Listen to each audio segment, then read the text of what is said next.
This is your Earth Angel, Miyaka Arissa, and I am here again loving you the mostest. So, tonight I want to greet you with love, I want to greet you with truth, and I want to greet you with my story. Right? So tonight I'm going to pull my own panties down and reveal myself to you. Many of you are wondering, who is this Earth Angel? Who is she? She just came from out of nowhere, this Earth Angel, right? So tonight, I introduce myself to you, your Earth Angel. So, we all have a story to tell, right? A lot of our stories are similar, okay? And so, again, tonight I'm going to tell you my story. And in my story, you might see yourself. You might see some similarities, right? I am you and you are me, okay? So I was born and raised in Detroit, Michigan for the most part, right? East Side is where I'm from, okay?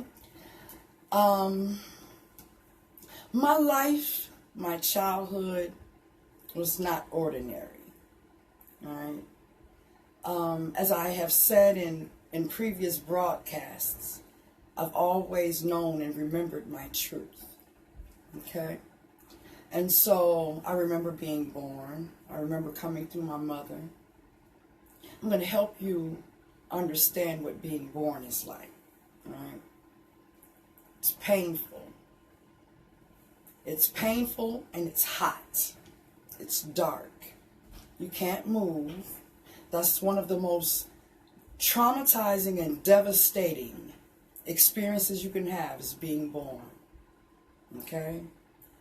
I can remember coming through my mother, and it's a slow process. I can remember the darkness, the hot, the heat, the uncomfortability. I can remember knowing how to speak, how to think.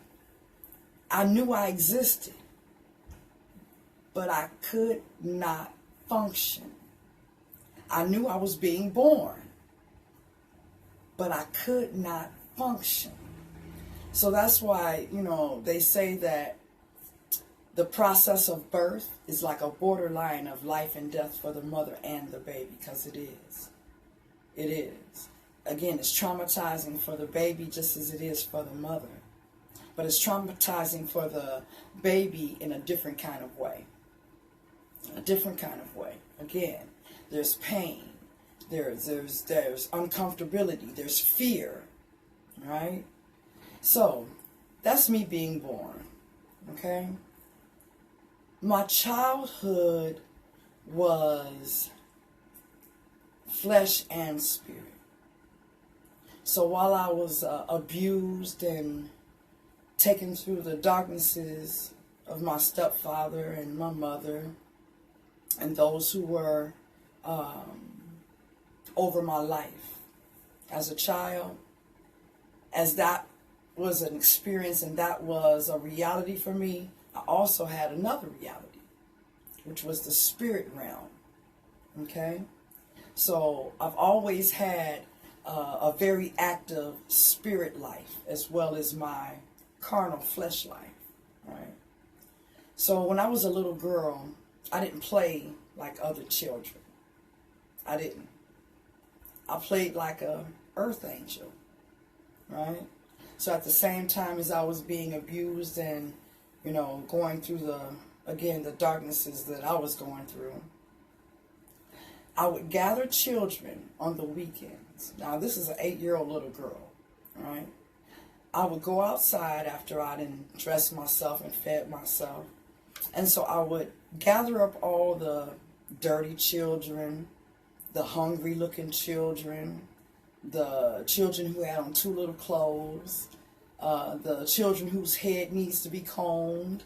I would gather them all up and ask them if they wanted to come play with me. And they did. And so I would lead the pack. So it would be some children would be older than me, some younger, but I would be leading the pack in a line of children following me to my house, right? So my mother, she used to gather up me and my brothers too little clothes, the clothes that we outgrew. And she always took really good care of our clothes, right? Because in her mind, somebody was going to be able to need them and use them, okay? And so she would bag up our too little clothes. So I had girl clothes and boy clothes. Now, in my mind, these are my doll clothes, all right?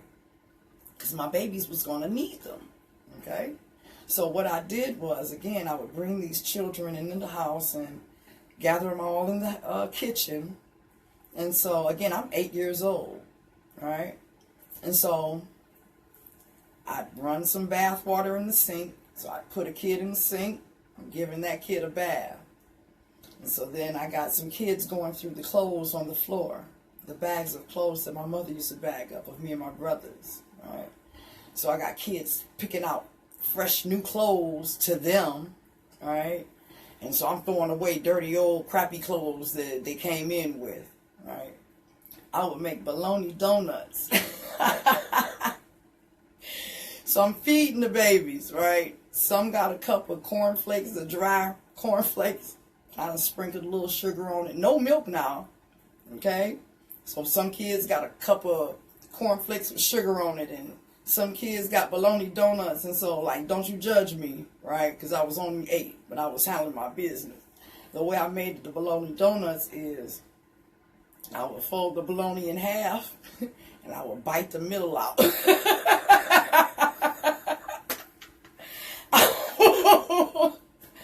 I would chew that part and get the rest of my babies. So again, I got a kid in the sink. I got kids in bags of clothes. It's like 8 kids in the kitchen, right? I got some kids sucking on freeze pops, popsicles. Again, some kids eating the dry cornflakes in the cup of cereal. You know, so I'm handling my business. I'm multitasking, right? So I got this kid over here. I'm taking down their nappy hair and combing their hair and getting them together, okay? And so this was like the way I played. This is the way I escaped, right? I've always been able to see the need of others, right? As a little girl even. I've always been able to see the needs of others and been sensitive to their pains, right? So when I would go to the door and look at these children, I didn't see their physical need only. I also saw their spiritual need. I saw what they were going through at home. And a lot of these children were going through the same thing that I was going through, but there was no one there to help me. So the way I helped myself, right, was being for them, right, what no one was for me. And that made me feel better. That made me feel strong when my stepfather tried to make me seem and feel weak, right? So, moving on. So I've always, again, saw the need of and just always knew what that needed, right? And so, again, it started as a child.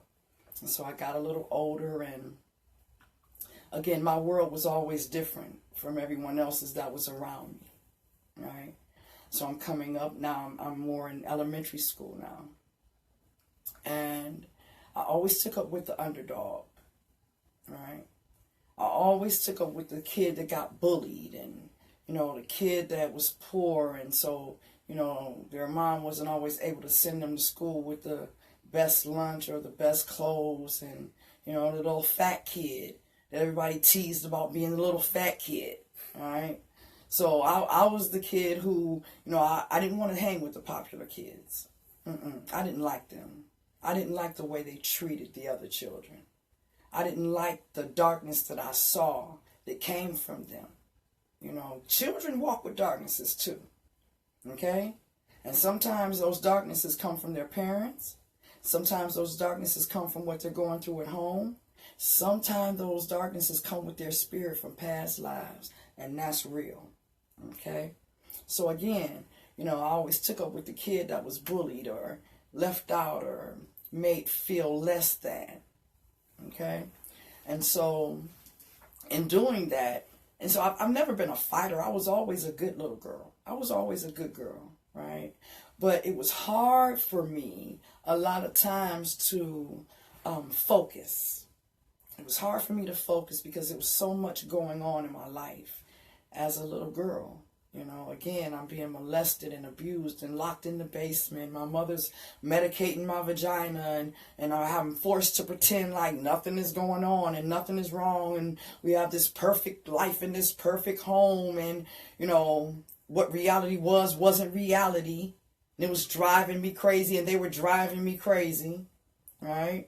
So again, you know, it was hard for me to focus in school, and it got harder and harder the more that was my life. You know, so again, you know, I would take up with other children who had needs and wounds and darknesses, right, that their mothers and family members and other children were leaving on them. And so if a child was being bullied, I was handling that. I was taking care of that. Okay. If somebody was being picked on and teased, I was going to handle that. Okay. So I was earth angeling all through this dang on classrooms, and earth angeling all up over them bullies and bad kids, and just coming through like a storm. So in other words, I kept getting excluded, right? Because I'm running to the rescue of every child that was in need. So my mother says to me, Miyaka, you cannot save the world. You cannot do this. And this is my mother speaking to like an 8-year-old little girl. And hell, in my mind, all I needed was a little help, you know, because I couldn't drive. I knew how to drive, but I couldn't drive, right? And, you know, I knew how to handle what needed to be handled. So here's the deal. I feel like I can save the world, okay?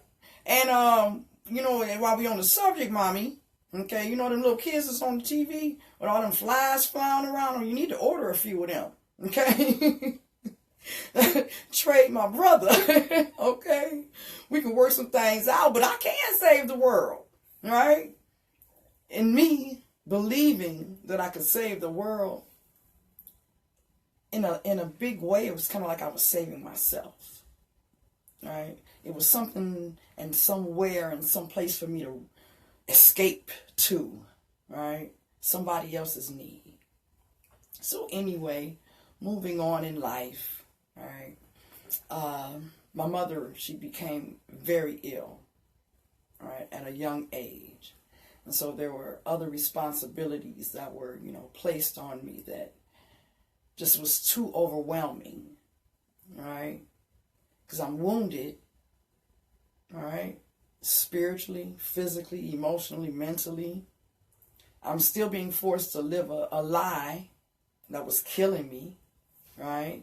My mother's health was rapidly deteriorating. I was being forced to be placed in a situation that was bigger than me. I was only 13, 14, you know. And so just so many things happened and occurred, right? So I felt like in a lot of ways, in order to save myself, I had to run. I had to get out of there. I had to get out of there, right? I couldn't live the lie anymore. I couldn't pretend anymore. I couldn't allow them, right, to make it seem like I was the one that was crazy, all right? I couldn't do it anymore, okay? So, again, you know, I got gifts. You know. As a child, I've always been this way. And so I saw things in a more spiritual, deeper, connected way than everybody else was seeming to be existing in, right? My reality was not everyone else's, right? And so I had to conform myself to fit with everyone else's reality so I didn't stand out so much. So they didn't think I was so crazy, right? But the reality is, I knew that I wasn't the one that was crazy, right? The craziness was everything and everyone else. It wasn't me. What was crazy, what was being done to me. What was crazy was the darknesses that were being forced upon me. That's what was crazy. And then I'm forced to act like everything is okay. A lot of you know that one. You know that force that's being put on you to live a lie, right? To be forced to pretend like everything is okay when everything is wrong, right? A lot of you know that one. You can only do that one for so long, right? I've even spoken in other broadcasts of how there was a time when that dark spirit of suicide had a hold on me, right? Had me believing that my life was better left unlived, right? So there were times, I had attempted suicide, all right? But being an earth angel, that didn't go down like, others, or the way I had set it up to go down, So again, my life has gone in layers and levels of like a roller coaster, right? I had a baby, Khadijah Sophia, my daughter, my second child. She passed away. I'm a single mother. Have been one since I was 17, turned 18 a month later, right? I've been through so many things, right? So many things I have been through. A lot of us have a similar story, right? See, I don't look like I've walked the walk I've walked. I'm not supposed to, right? At some point, all of that darkness had to start making sense, right? At some point, I had to not let them win, right? Oh, they had me all over the place. Oh, they have had me all over the place. For 30 years, I was depressed. 30 years. One day, I just woke up and realized no longer will I ever live another depressed day. For 30 years. Right? So for the last 15 years, because I'll be 45, March 3rd, right? For the last 15 years, okay, I have dedicated my walk to not ever living a depressed day again. And it hasn't been easy, right? This is a constant, everyday battle, every day. I praise and I thank God that it wasn't worse than it had been.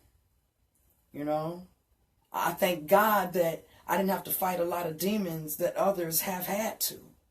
Oh, I've had my share. I have had my share. There was a time in my life because I was afraid to leave my daughter because she was a little girl. All right. I was afraid to leave her. And so I did not trust anyone to care for her in my absence. So I chose not to work. All right. And so, but at the same time, reality was what it was.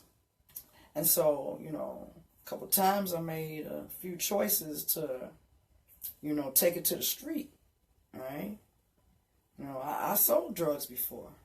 There are a lot of women who are not and were not raised that way, who have morals and values that are totally against that. But sometimes when push came and shoved,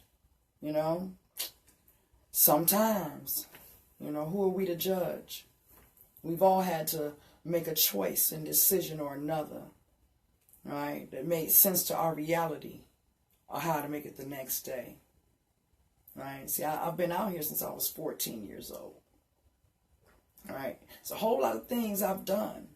It's a whole lot of things that I praise God that I didn't have to do. Right? My conscience is clear. Right? And real talk, for the most part, I'm not afraid to speak anything I've done. Anywhere I've been, any of the people I've come across, right? Because at the bottom and the middle and the beginning of the day, I've always been an earth angel. No matter where I was, no matter what I was doing, right? And might I say, I wasn't that good at selling drugs, right? Because my customers used to come and I would speak God to them. I wasn't good at that, so it's needless to say, it didn't last long, right? So I really didn't have to recop and things like that because my customers would come, and I would speak God to them and whammy fammy them and bow them with the earth angel and let the Holy Spirit just go all on them and in them, right? To where they wouldn't want to do drugs no more. So the people that I was, I'll say, in business with couldn't understand why the clientele was going down.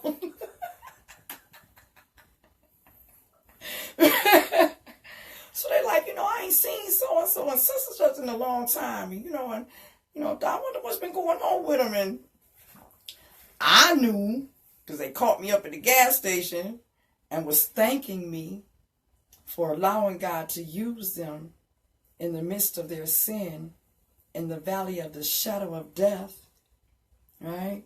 And pull them out of their darkness, right? They had cleaned themselves up and went to rehab, like leaving the spot, leaving the drug house, leaving the transaction of where Satan had led them to, right? To get their fix. But what they got was an earth angel. Right? So again, we've all had to live our lives and live our truths, and that's just another portion of mine, right? Again, there's a lot of things I have done, but I praise God and I thank Him. There was a lot of things I didn't have to do. I've been homeless. Yep. Homeless. I mean, when I say homeless, I mean like no home. Like nowhere to go. No one to run to. Right? And so I'm just swinging on the swing. Trying to figure out, okay, where you going to go, Miyaka? Because as far as I was concerned, I wasn't going back home. Right? I wasn't going to visit that dude in prison and act like everything was cool. I wasn't about to do that. I wasn't about to fake another funk for nobody. Right? I couldn't do it no more. So I ran away. I couldn't live their life anymore. And when I say I ran away to nowhere. Because I felt like I was about to lose it. They were killing me. Literally, they were killing me. Right? So I'm swinging on the swing, trying to figure out what my next move was going to be and where I was going to go and who are you going to call, Miyaka? Because you dang sure can't call Ghostbusters. So I'm sitting there swinging, praying, asking God, I need you to do something. And it began to rain, right? So, at first when it was raining, I could handle the first few drops, but then it started raining hard and it got dark. And right off yonder was a big tree. Okay? A big tree. One of those big trees where the trunk of it is so huge, it's almost like a mini house. Well, this particular big tree had a groove in the trunk of it. My spirit led me to that tree. I fit perfectly in that groove in the trunk of the tree. Right? So I'm inside of the trunk of the tree. This is my reality. Okay? I'm inside the trunk of the tree. Now I'm praying. Okay?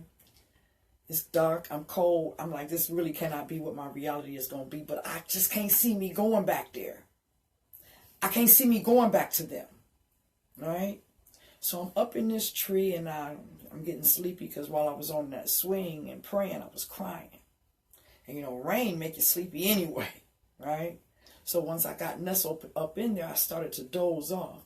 But I can remember as I was dozing off and I looked off in the distance, there was a house that was across the field from where the swings and everything, the playground was. And I kept seeing this curtain move back and go back down. Move back, go back down. And this curtain looked like it was to the window of a kitchen. All right. So I kept seeing this curtain move back, go back down. All right. So now I done dozed off. I don't know how long I was asleep. I might have been asleep for maybe 30 minutes to maybe an hour. Right. I woke up to a lady running towards me. And she had an umbrella and a coat over her shoulders. And she was running toward me. And she came to me, and as she was coming, I just started going out toward her to meet her. And so she took me in her arms, put me under the coat, and was talking, baby, what you doing out here? And why you out here? And I've been watching you, and I was waiting for the rain to slow down so I could come out here and get you. And, you know, I just couldn't go on and rest because I saw you on the swings, and then I saw it started raining, and she came and got me, right? So she took me in her home. She made me some soup, blanketed me, let me dry off, and let me cry my story to her. See, I hadn't really told my story and told people about the things that I had been through, right? I hadn't told them about how long I had been suffering. No one had heard it from my mouth, right? So this lady, I spoke my truth to her, and I told her what I was going through, right? And so she cried and she sobbed. And she prayed for me, all right?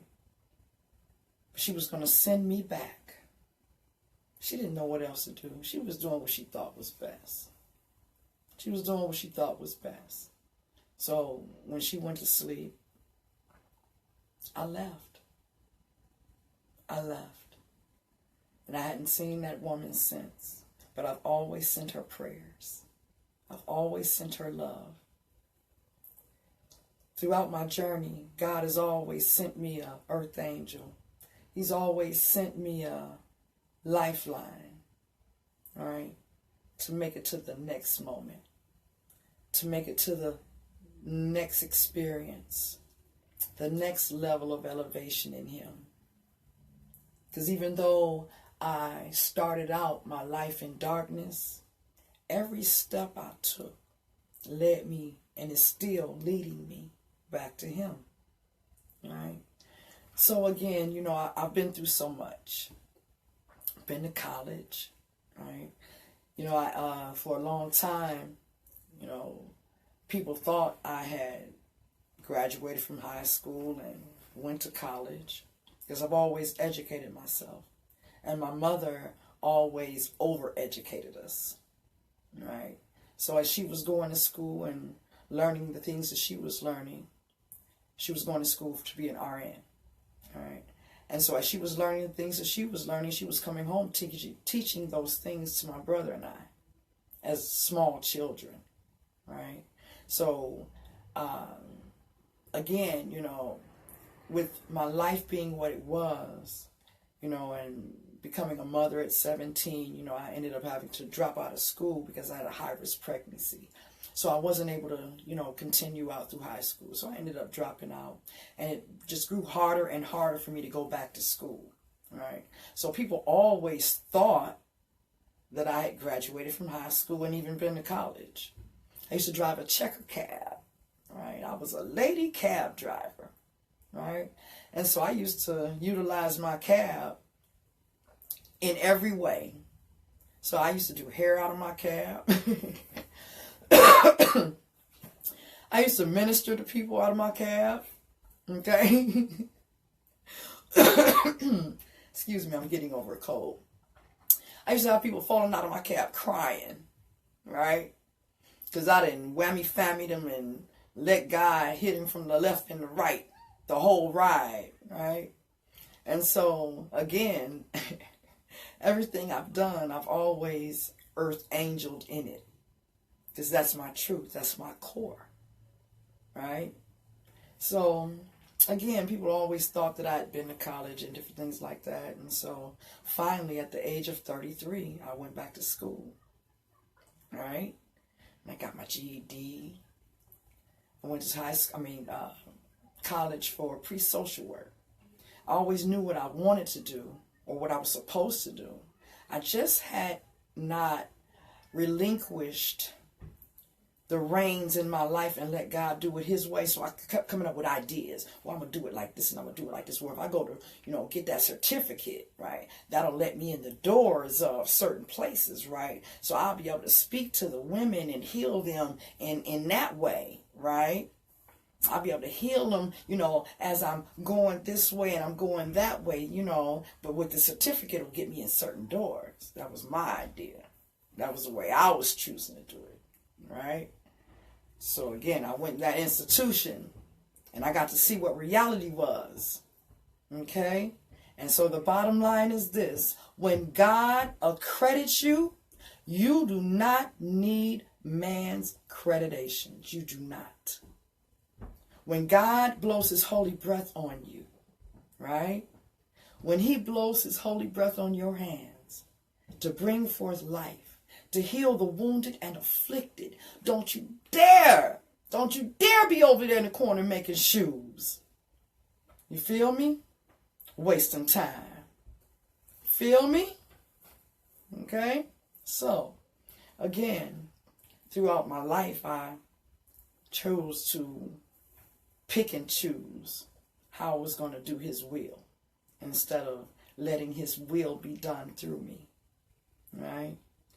So a lot of time was wasted here and there, but not, right? He had to break me down.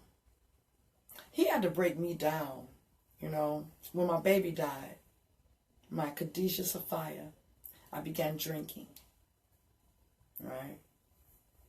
From the time I came home from the hospital, I drank and I drank and I drank because I woke up to my baby dead in the bed with me, right? And see, my reality was a little different. I'm about to keep it real with you, okay? I did not want to have that baby. This is my reality, right? I did not want to have that baby. So for a long time during that pregnancy, I used to do a little this and that to try to make myself have a miscarriage. This is my truth. Right? This is me trying to control chaos. Right? I didn't have a job. I didn't have money. I did not want him to be my baby daddy. Right? That wasn't my plan. I wasn't raised like that. My plan was to be married to my first child's father. That fell apart. And so I did not want to have a bunch of baby daddies. I wasn't cut from that cloth. Right? I didn't want to wear that title. Okay? So again, I used to do a couple things to try to make myself have a miscarriage during that pregnancy before I finally just accepted that I was going to have that baby, right? Had I known, this is my truth, and I have healed from this. I have forgiven myself. God forgave me for this and removed this so far from me as the east is from the west. I laid my hand heavy hard on myself for this one a long time. Yep. He had to get me up off of me. Right? So again, during that pregnancy, I was kind of foul. Right? I was drinking hard, trying to make myself have a miscarriage. I would do other things to try to make myself have a miscarriage. And see, a lot of the things that I don't speak, you'll read in my book. Right? See, the book is going to have a whole lot more detail. Right? In this broadcast, I just want to reveal some of my truths to you. right? I want you to see that we might not too much different, right? Our stories are similar, right? And if not yours and mine, mine and someone you know, right? But where there is darkness, there is also healing if you allow our Father God to come in and have his way, right? So again, that pregnancy was not wanted. And so finally I did, lean on in and accept that I was going to have this baby, all right? And so by the time I accepted it, I was 7 months pregnant, okay? So I didn't have much time with her, all right? I didn't have much time to make up for not wanting her. And see, it's not that I didn't want her. I wasn't right. My life wasn't right at the time. The father wasn't right. Everything wasn't right. And I just did not want to bring her into my madness. I did not want to bring her into my chaotic darkness. I did not want to do that. But I did. So, again, by the time I gave birth to her and by the time she passed away, a lot had occurred. Okay? A lot had occurred. And I became angry. All right? By the time my baby died, I'm like, you know what, Lord? How much more do you think I can take? Because whoever said, he ain't going to put no more on you than you can bear, who's to say what that amount is? Because as far as I was concerned, that was the breaking point right there. All right, waking up to your baby dead in the bed next to you. All right. Pert near blue as my hair. All right. Oh, my reality was, this is the same baby at one point you didn't even want. Now I had to fight for her life that had been gone an hour before I woke up and found her that way.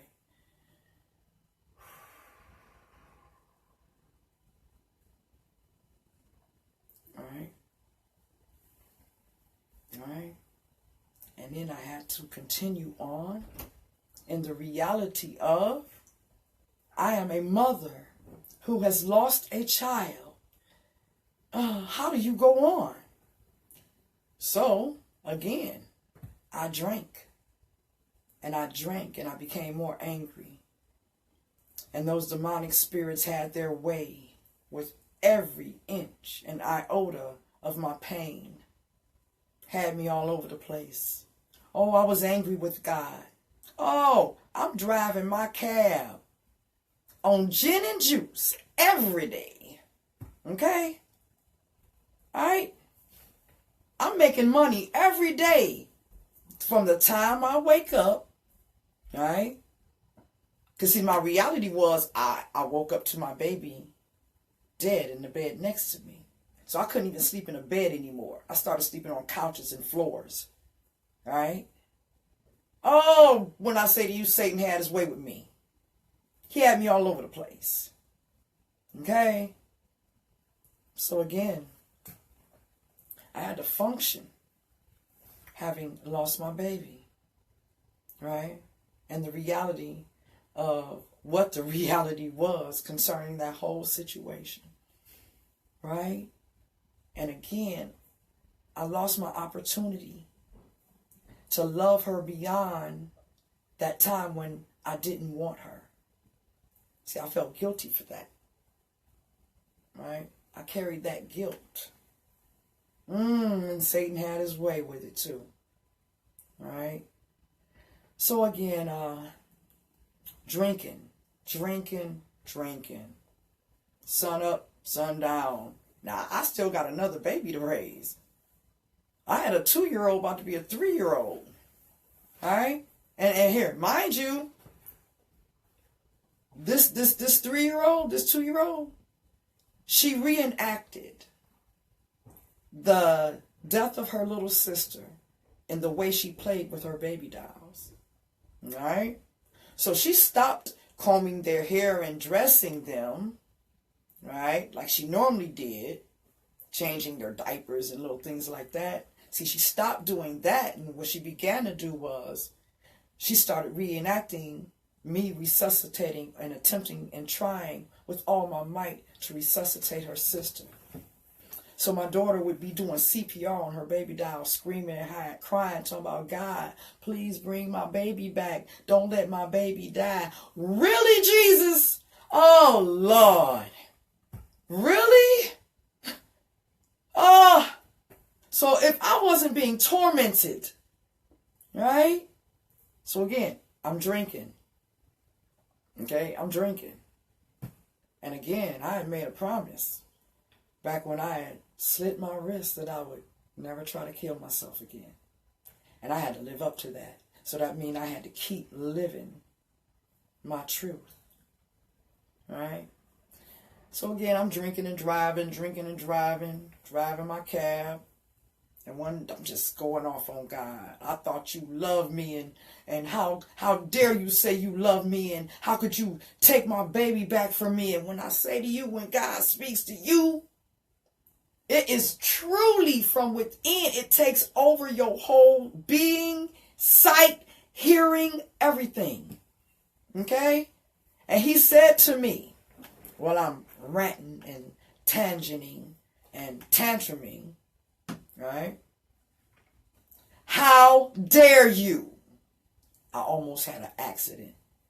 I literally almost went through the apartment buildings on Chalmers and Camden. Okay? I almost went through those apartment buildings because he started speaking and he was yelling, how dare you? She was mine to begin with and only a loan to you. What did you do with that loan? She belonged to me first. Just like you belong to me first. How dare you? I loved her first and I'll love her last. I loved you first and I'll love you last. Okay, I'm sorry. Okay, I'm sorry. Okay? When I say to you, that was the day I put that drink down. All right? That was the day I put that drink down. That was the day I got a whole new walk. I started stepping a whole new step after that. Okay? Because reality took a turn. Right? I had to pay a toll. Right? My reality, my truth. Right? And so, for a long time, when I was being abused, I didn't know that my stepfather was not my real father. I thought all those years that he was doing those nasty, vile atrocities to me as a little girl. Right? And as far as back I can remember being like 2 years old. Right? Till I was 12. Yeah. I always thought that he was my father. I thought he was my real father. So it made my reality, my abuse, seem so much nastier and darker. Right? Because I thought this was my real father doing these things to me. Right? And at the same time that I'm believing and thinking, because they live in lies. Right? Folks is living lies, keeping up lies. Everybody knew the truth but me. Right? So again, at the same time as this darkness and this abuse is a part of my life, I have spirit children coming to me, telling me not to hate. Hello, royalty. Telling me not to hate. Reminding me about God and home. Okay? So again, at the same time as this little girl is being abused, all right? At the same time as I'm going through that, and again, my mother is medicating my vagina. My reality. All right? So again, at the same time as all this craziness and this madness is going on, I have spirit children coming to me, loving me through the madness. Right? There's no such thing as imaginary playmates. Quit doing that to your babies.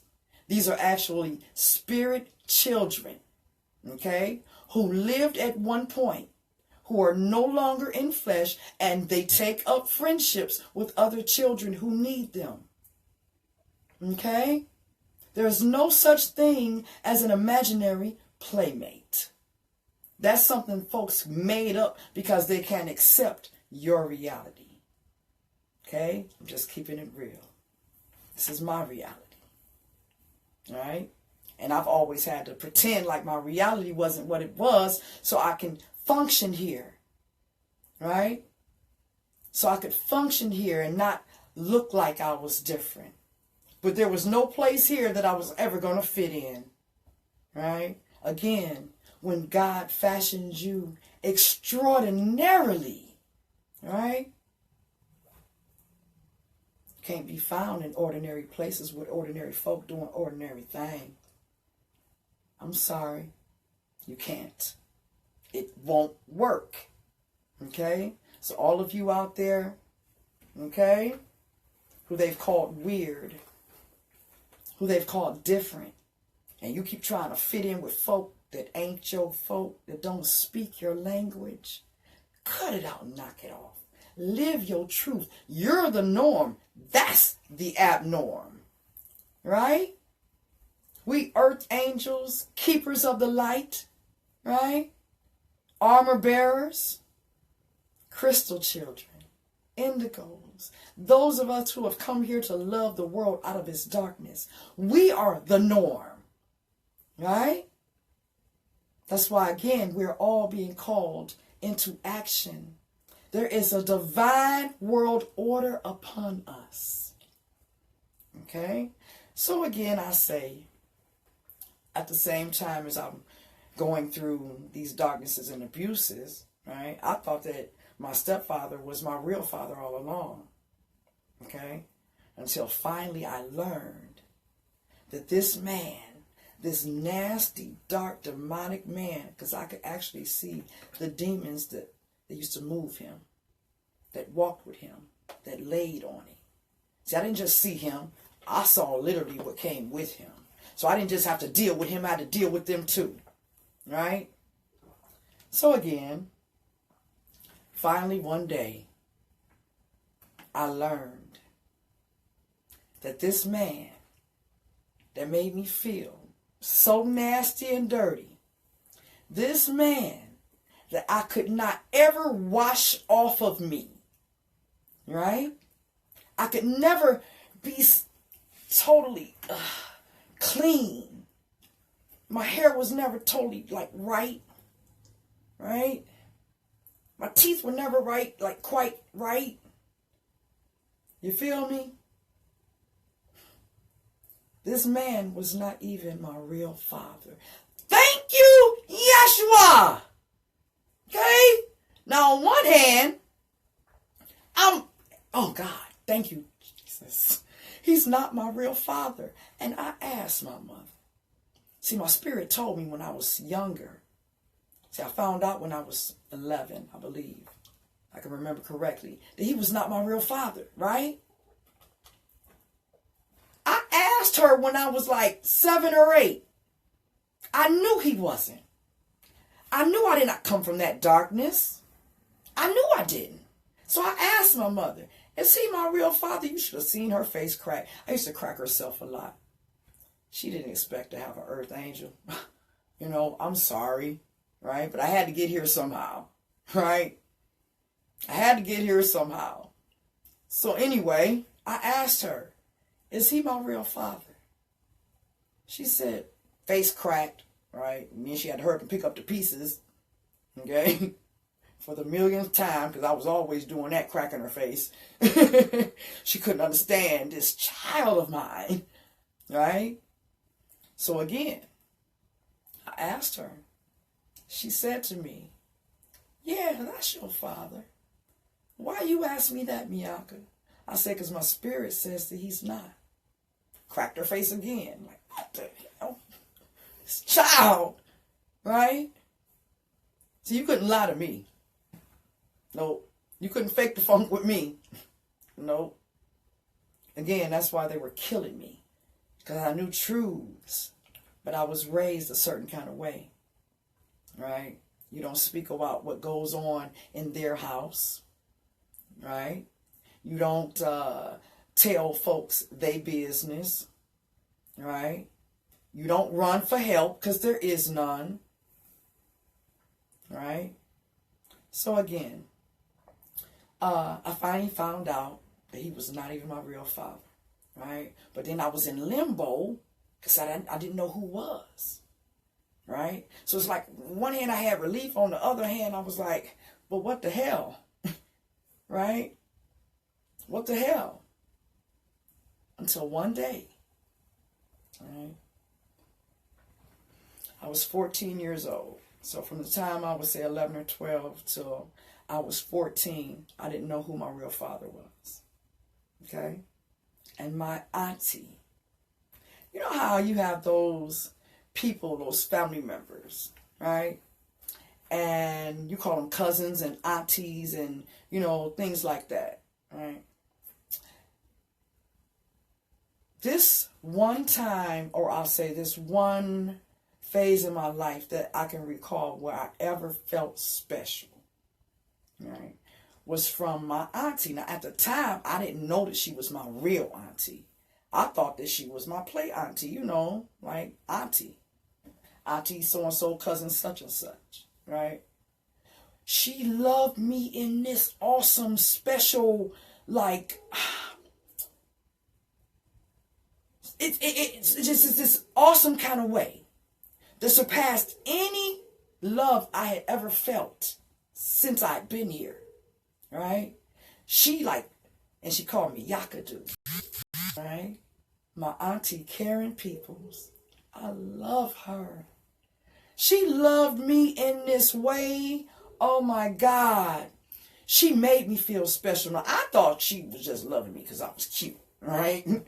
I didn't know that she was giving me this love like she was giving me because I was her brother's daughter. Really, Jesus? So you mean to tell me this auntie that I thought all my life, she used to dip in and dip out of my life at pivotal moments. Like at different times when darkness was consuming me, she'd dip in. Give me this awesome love, right? Give me this awesome love. And then dip back out. See, my stepfather, and I couldn't understand why he hated her. She was not allowed in our home. I don't want that bitch in my house. That's what he used to say. I don't want that bitch around here. And I never could understand. She was so beautiful to me. Oh my God.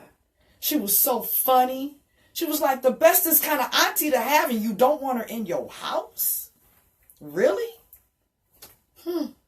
So again, I did not realize and know and learn until I was 14 years old, because this is another one of those times, well, actually the first time, I tried to kill myself, right?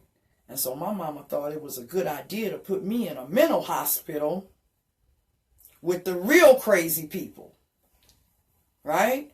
Real talk, I was just trying to get away from them. I wasn't trying to die, really. I was just trying to get away from it all. I didn't know what else to do. That demonic spirit of suicide had convinced me to take those pills. This is my truth. Keeping it real, right? So again, I'm in the hospital, struggling, trying to make sense of all of this. It's like it was one thing after another in my life. Again, at this time, I'm 14 years old in a mental hospital with all these real crazy people, right? And so now I got to figure out and allow the spirits to help me figure out how to get out of here, right? So that means I had to do what they said and conform to their little meetings and different things like that. Okay, maybe it was a good thing for me to start talking about, what I was going through and what they were doing to me, right? But at the same time, come on, we could have figured something else out. But at the same time, this was also the platform through which my auntie came in again, Karen Peoples. She's called me Yakadu, right? Whenever I hear that, oh my God, it's like I go crazy. You know how when your dog ain't seen you all day and you see you come in, you say his name, and they just go there, they just get to running in circles and going crazy and falling all over themselves. Well, that's how I used to do when my auntie would say, Yakadoo! She would just drive me crazy because it was so much love. So much love in that, right? So again, she came to me and she said, I can't allow you to suffer anymore. It's time for you to know the truth. See, I'm your real auntie. Your father is my brother. Right? And the love that I've given you is because you are mine. You always were. You belong to me. My blood flows through your veins. Oh my God, when she told me that, I'm like, okay, wait now. It might be hope in all this darkness. Okay? She's my real auntie. Oh, now this love made sense that she was giving me. Right? So again, at that point, my life took a turn. Right? It took a turn. Right? My reality became different. Okay? Now again, that didn't stop the madness. It just took a turn. Like down a turnpike. You know what I'm saying? It went from one madness to another crazy. You feel me? And so, again, you know, my life has been riddled with testimonies. But I must say, I gotta say this. I could not have made it through any of it. Any of it. Had I not had the magnanimous presence of my Father God in the spiritual world in my life. Really, that's the only way I made it. That's the only way I made it. Because every time I tried to end it, they intervened and shut that down. I was like, no, you got something to do. You got to hold on. You got to hold on. A lot of times we don't ever know what's on the other side of tonight. All right? So if you just hold on, you just in that last second, in that last minute, in that last moment, he's suddenly,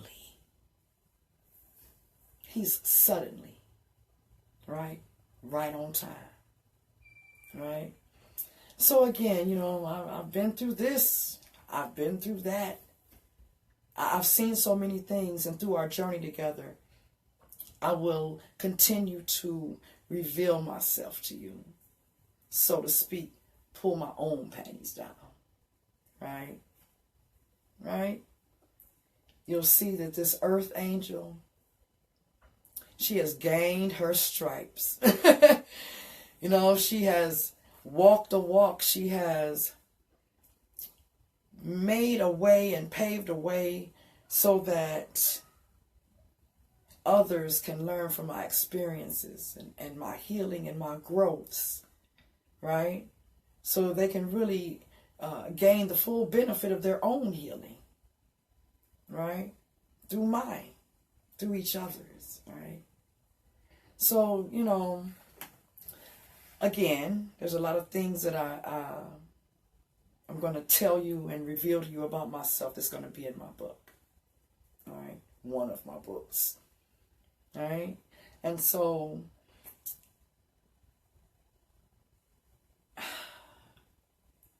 wow, you know, in that moment, that pause, I just got a quick movie reel, really, of the things that I have been through. You know, I had to forgive my mother, right? I had to forgive my stepfather. You know, I've been in abusive relationships where folks was literally trying to kill me, right? I mean, literally trying to kill me. Like, they wasn't just, you know, no, they like trying to literally take me out, right? I can recall one time, you know, I was dealing with a whack job, straight up nut. And he know who he is too. This dude was a straight whack job, right? I'm in the bathroom taking a bath. Comes in, with all his crazy rants and tangents, right? Because I needed 5 minutes away from his crazy. So I locked the bathroom door. What the hell did I do that for? He comes in the busts in the bathroom, all right? Snatches me out of the tub. Now, at this moment, at this time, I had let the drain out. All right, so the water is going down the drain. So he comes in raging, swinging, okay? I don't claim to be Billy Badass, right? But you're not just going to whoop on me. Now, I'm sorry. I done been through all kind of things. And the last thing I'm going to do is just be letting somebody, be whooping on me, okay? You going to take some blows and you going to give some and we just going to reciprocate. But you not just going to whoop on me, okay? So he come in swinging. I'm swinging too. Well, it was these bars on the bathroom window. And he took my head as he rushed me backward, right? So I'm swinging and swinging and swinging. He's banging my head up against these bars, all right? So I pass out. Well, when I passed out, my body fell over the inside of the tub. So, the inside of the tub is white. The tub was white, all right? So now I done passed out because he was banging my head up against the window, the bars, right? As I came and was coming to, I thought I was dead because all I saw was the white wall of the tub. So I got mad as hell. I'm like, this dude didn't kill me. So now I'm hearing him saying, Miaka, get up, you all right, get up. So, because he was scared, he thought he killed me too. So again, because I'm bent over and my face is facing the wall of the tub. So I'm bent over inside of the tub. So when I'm coming to it, I'm seeing all white. So I'm thinking that was like the white that you see when you see when you die. You see all white.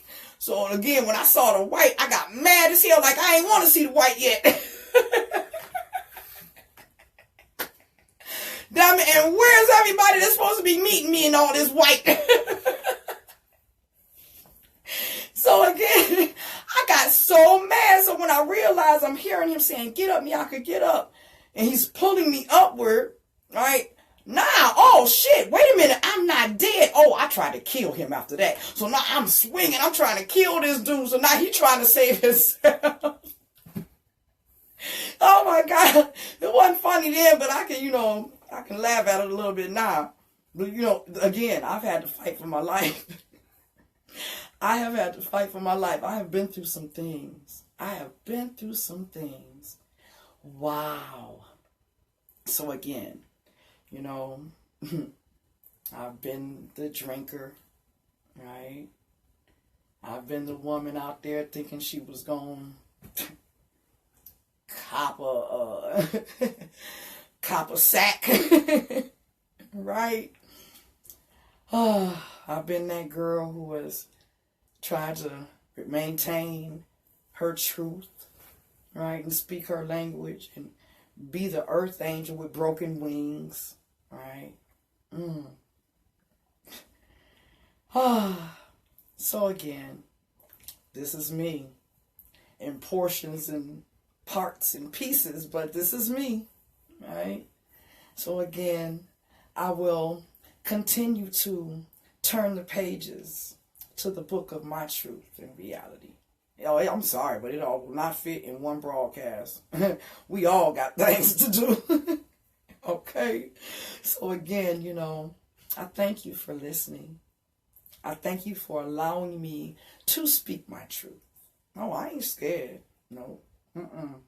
I ain't scared. Long time ago, Spirit spoke to me, said to me, don't ever do nothing, right, that you can't stand in the truth of doing. Okay? So along the way, everything I've done, I've always been ready and willing to speak it. Right? To speak my truth. Okay? Because in each and everything that I've been through, yeah, there was the darkness, but it also was the light that came out of it. My healing. The betterment of me. God growing me up in Him. Right?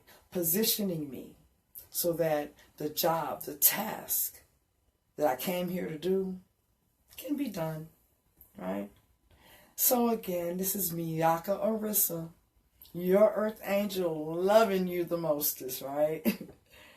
Don't you judge me, right? Don't you judge me, because I'm not judging you, okay?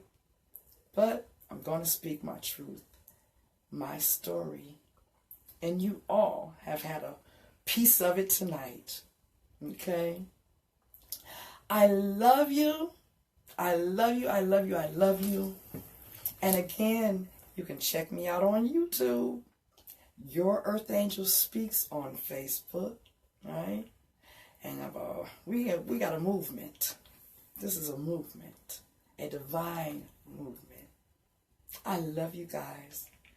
And I'll see you next time. Bye-bye.